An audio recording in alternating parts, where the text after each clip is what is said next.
Here we have the hard drive I introduced you to at the beginning of this PC course. On the back of the hard drive you can see the connectors. Let's get familiar with what they are. This sticker shows jumper settings.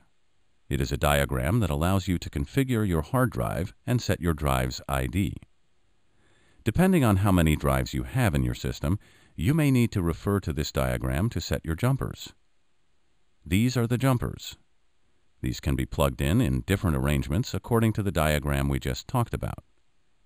It is hard to see such tiny detail in the video, but when you have your drive in front of you, this will all make much more sense.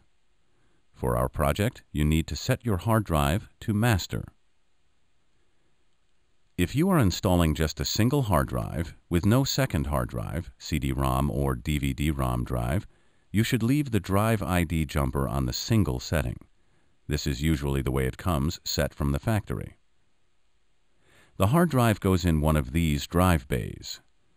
Now I'll position the drive with the connector facing toward me so that the bottom side is facing down when we stand the case back up. The hard drive is usually secured with 4 screws and sometimes with 2, depending on the case. There are some computer cases that provide cages or mounting rails to install the various devices. Consult your case manual for more detail if mounting rails are required. With our case, the drive slides right in. Now let's line up the holes and finish mounting the drive. This is the floppy drive. This is the front where you insert your floppy disks, and this is the back side. This is the bay for the floppy drive, but the installation will be done from the front side of the computer case. I'll slide the drive in from this side so you can see where the bay for the floppy drive is. You will not install it this way.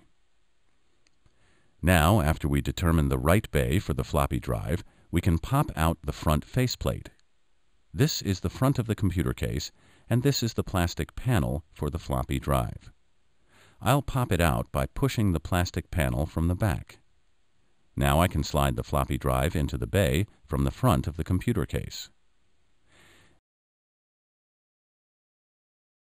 Now turn the case to the side again, like we had it before.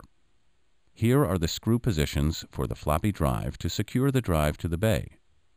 Now we can screw in the floppy drive.